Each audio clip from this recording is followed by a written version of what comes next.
நான் உங்கள் விஜயா பாட்டி பேசுகிறப்பா. தங்கங்களே, உங்களுக்கு ஒரு நல்ல வாழ்த்துக்களும் என்னுடைய ஆசைகளும் எப்பொழுதும். நான் இப்போ உங்களுக்காக சிரிக்கவும் சிந்திக்கவும் ஒரு குட்டி கதை சொல்ல போகிறேன். ஒரு நாட்டில் ஒரு இளவரசி இருக்கா. பழைய காலத்து பாட்டிங்கிறதுனால நான் பழைய காலத்து கதையை தானே சொல்ல முடியும். ஒரு நல்ல ஒரு சாம்ராஜ்யத்தோட இளவரசி.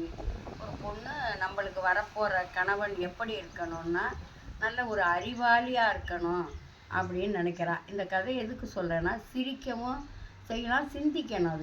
அதுக்காக தான் இந்த கதையை சொல்கிறேன். அந்த இளவரசி மாப்பிள்ளை தேடும் பொழுது இளவரசனாக கூட வேண்டாம், எனக்கு நல்ல அறிவாளியாக இருந்தால் போதும் அப்படின்னு தேடும்போது ஒவ்வொருத்தரையும் ரிஜெக்ட் பண்ணிடுறான். வர்றவங்களையெல்லாம் ஒரு சுயவரம் மாதிரி நடத்தி அவங்கள இன்டர்வியூ பண்ணி அந்த மாப்பிள்ளையெல்லாம் வேணான்னு சொல்லும்போது யாருமே வர்றதில்லை. எல்லாருமே தோற்று போய் எந்த நாட்டு ராஜாவும் சரி பெரிய ஆளுங்களும் சரி வர்றதில்லை. ஒரு நம்ம கடைசி பெஞ்சு மாணவன் மாதிரி அந்த ஊரில் ஒரு ஒரு பையன், ஒரு மாப்பிள்ளை வயசில் அவன் ஃப்ரெண்டு சொல்கிறான், தோழன் சொல்கிறான், நீ போய் தான் அதை என்னான்னு பார்த்துட்டு வாடா அப்படின்னு சொல்கிறான். சரின்னு இவன் போகிறான். போனோடனே இளவரசி பக்கத்தில் முன்னாடி போய் உட்காந்த உடனே இளவரசி என்ன பண்ணுது, இதுதான் அந்த இளவரசி வைக்கிற சோதனை, அறிவு சோதனை. என்னன்னா, ஃபஸ்ட்டு இந்த பொண்ணு இளவரசி ஒரு விரல் காட்டுது. அவன் என்ன பண்ணுறான், அந்த மக்கு 2 விரல் காட்டுறான். இந்த இளவரசி பொண்ணு 3 விரல் காட்டுது. அந்த மக்கு 4 விரல் காட்டுறான். இந்த பொண்ணு 5 விரல் காட்டுது. அவன் மடக்கி இப்படி கையை மடக்கி ஒரு புஷ்டியை மடக்கி காட்டுறான். உடனே முடிஞ்சிடுச்சு, இன்டர்வியூ முடிஞ்சிடுச்சு, சோதனை முடிஞ்சிடுச்சு, நீங்கள் கிளம்பலான்னு சொல்லவே வந்துட்டான்.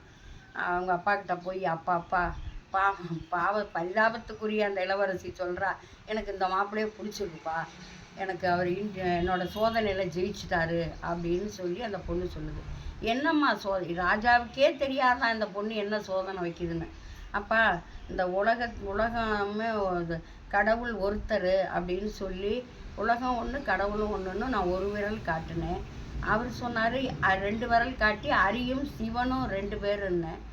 நான் மும்மூர்த்திகள் 3 பேர்னு சொன்னேன். அவர் 4 விரல் காட்டி 4 வேதங்கள்னு சொன்னார். நான் பஞ்சபூதங்கள் 5ன்னு 5 விரலை காட்டினேன்.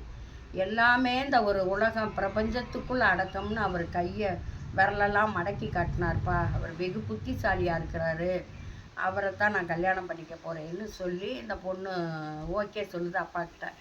இங்கே என்ன நடக்குதுன்னா, அவன் இப்போ தோழன்கிட்ட போய் தோழன் என்ன சொல்கிறான், என்னடாச்சு போனிய, என்ன சோதனை வச்சாங்க இளவரசி, என்ன சொன்னேன் அப்படிங்கும்போது, அட போடா இந்த கிறுக்கு இளவரசியை போய் எவன்டா கட்டிக்குவேன், அவன் மக்கா இருக்கவன் தாண்டா, அவன் யாருமே அவளை கட்டிக்கல.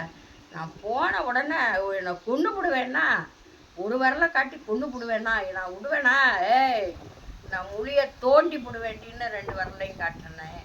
அவள் 3 நாமம் போட்டுருவேண்டான்னா, அதுக்கு 3 நாமம் போட்டுருவேன்னு சொன்ன உடனே நான் சும்மா விடுவேனா, 4 விரலை வச்சதை அழிச்சு விடுவேண்டின்னு.